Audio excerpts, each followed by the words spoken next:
Hi guys, welcome back to my channel.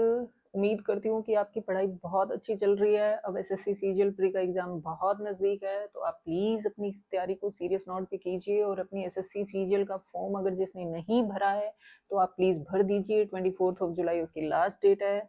आप please उसको भर दीजिए, लास्ट डेट का वेट मत कीजिए, ठीक है? क्योंकि लास्ट टाइम पे सर्वर के साथ प्रॉब्लम रहती है एसएससी के, तो आप प्लीज़ उस चीज़ से बचिए ज़रा और अपना फॉर्म भर दीजिए, ठीक है। सो आज की जो वीडियो है उसमें हम बात करेंगे कि अभी फाइनल स्टेज में जैसे आप लोगों की तैयारी चल रही होगी, अभी प्री अभी 1.5 महीने के बाद होना है आपका।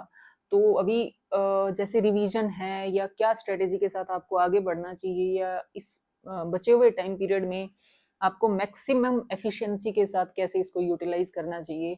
तो जो मुझे ठीक लगा था और जो मैंने किया था, मैं आपके साथ वो सारी चीज़ें अपने पर्सनल एक्सपीरियंस के बेस पे शेयर करूँगी। अगर आपको लगता है कि आप भी इनमें से कुछ चीज़ें ऑप्ट कर सकते हैं जिसकी वजह से आपकी पढ़ाई में आपकी बहुत हेल्प हो सकती है, तो आप प्लीज़ उनको फॉलो कीजिए और अपने पढ़ाई को मैक्सिमाइज़ कीजिए, एफिशिएंसी को मैक्सिमाइज़ कीजिए, ठीक है?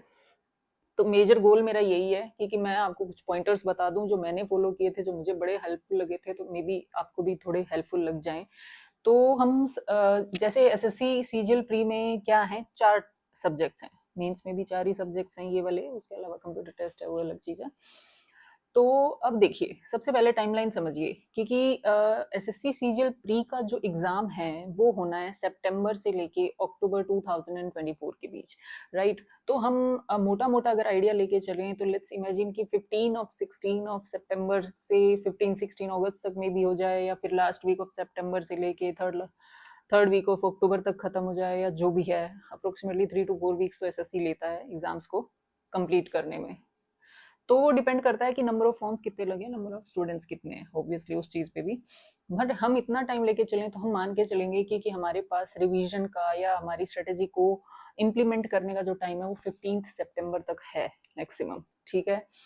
उन बच्चों के पास एक्स्ट्रा टाइम होगा जिनका लेट्स इमेजिन कि 15 से एग्जाम शुरू हो जाते हैं, बट उनका एग्जाम कहीं अक्टूबर में जाके हो रहा है, तो उनके पास उतना टाइम एक्स्ट्रा बच जाएगा, तो वो अपने और रिवाइज करते रहें, सेम ही स्ट्रेटेजी को फॉलो करते रहें, ठीक है? अब है प्री है, उसके बाद अक्टूबर में मान लो प्री खत्म होते हैं, उसके 3 से 4 दिन 5 दिन के बाद ये आंसर की रिलीज करते हैं, ठीक है? तो आपको आपकी पोजीशनिंग पता चली जाती है, लेकिन उसके बाद ये बोल रहे हैं tentative dates of main is December 2024।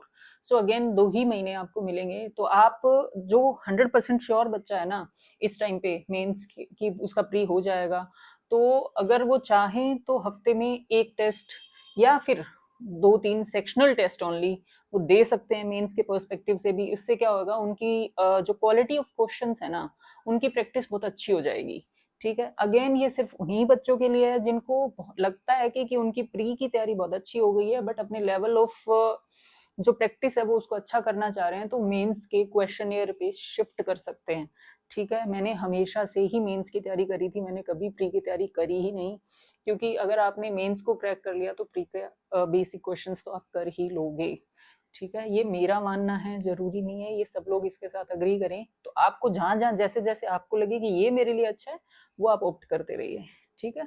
So without delaying any further हम बात करते हैं चारों सब्जेक्ट्स की, सब्जेक्ट बाय सब्जेक्ट, कि आप मे बी किस तरीके से स्ट्रेटेजी को इम्प्लीमेंट कर सकते हैं कि आपका रिवीजन अच्छे से हो जाए आपके प्री एग्जाम से पहले, ठीक है? चलिए, तो अब हम क्या करेंगे, सबसे पहले हम बात करेंगे रीजनिंग की, ठीक है? अब रीजनिंग एक ऐसा सब्जेक्ट है जिसमें कोई सेपरेट आपको बुक्स पढ़ने की ज़रूरत नहीं है, कोई सेपरेट आपको उसके लिए स्ट्रेटेजी बनाने की ज़रूरत नहीं है, या कुछ नहीं है। तो आपको बेसिकली क्या करना है, देखिए, अब ये टाइम ऐसा है जहाँ पे मैं तो पर्सनली ये सजेस्ट करती हूँ कि आप हफ्ते में मिनिमम 5 मॉक टेस्ट तो दीजिए ही दीजिए, ठीक है? हो सकता है कि कोई इनसे ज़्यादा भी दे रहा हो, कोई इससे कम भी दे रहा हो, तो ये मेरा पर्सनल ओपिनियन है कि मिनिमम 5 टेस्ट आप दीजिए, बल्कि इफ पॉसिबल डेली एक टेस्ट तो देना ही चाहिए। क्योंकि अब आप ये देखिए कि 2 महीने का टाइम है, 60 डेज, 60 डेज में 60 मॉक टेस्ट होंगे आपके, वो अगर आप 60 का टोटल नंबर देखें तो काफ़ी कम है। तो 60 मॉक टेस्ट, और मॉक टेस्ट आपकी सबसे ज़्यादा हेल्प करते हैं आपकी प्रिपरेशन स्ट्रेटेजी में, और ये सिर्फ मैं ही नहीं, हर कोई आपको बोलता है, क्योंकि आपकी इतनी ज़्यादा प्रैक्टिस हो जाती है उस पैटर्न को फॉलो करने की कि आप मेंस में जो आप मतलब मेन एग्जाम होएगा उसमें आप कॉन्फिडेंट रहोगे कि okay this is the pattern which I have been seeing multiple times for past 60 days, right. तो क्या होता है कि आपको सिर्फ और सिर्फ एक मॉक टेस्ट जो कि सिर्फ 1 घंटे का होता है, आपको प्लीज उसको अपने शेड्यूल में कहीं ना कहीं फिट करके देना चाहिए। ये मेरी पर्सनल एडवाइस है आपको। और अगर पॉसिबल नहीं हो पा रहा हफ्ते के 7 दिन, तो आपकी कोशिश कीजिए कि एटलीस्ट 5 डेज अ वीक आप स्पेयर करें उस चीज के लिए, ठीक है। तो 5 टेस्ट तो आपको देने ही देने हैं। अब अगर रीजनिंग सब्जेक्ट की मैं बात करूं तो आप जितने भी मॉक टेस्ट देते हो ना, आपकी प्रिपरेशन उससे हो जाती है। ऐसा कुछ भी नहीं है कि आप उससे प्रिपेयर नहीं कर सकते। बाकी अगर मैं ये बात करूं कि आप टॉप रैंकर्स में जाना चाहते हैं, अपनी मनपसंद जॉब भी लेना चाहते हैं, अपनी मनपसंद प्लेस ऑफ पोस्टिंग लेना चाहते हैं, तो रीजनिंग में आपके मार्क्स नहीं कर सकते। ट्रस्ट मी, आपको कोशिश करनी है कि आप 50 आउट ऑफ 50 स्कोर करें, ठीक है।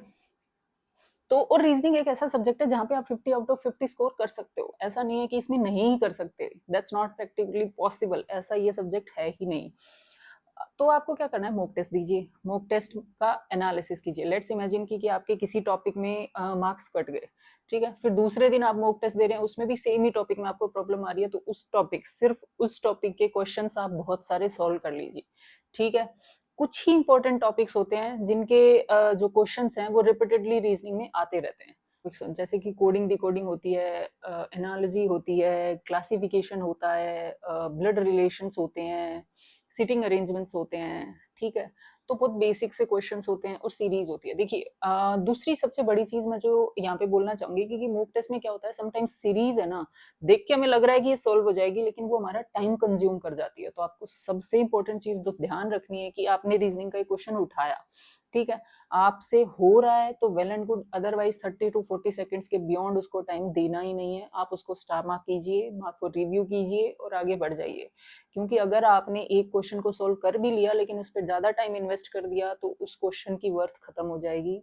आपको ये याद रखना है कि सीजीएल जो प्री है वो क्वालिफाइंग नेचर का है, तो आपको एक बस अच्छा स्कोर करना है, 100% स्कोर करने की जरूरत नहीं है।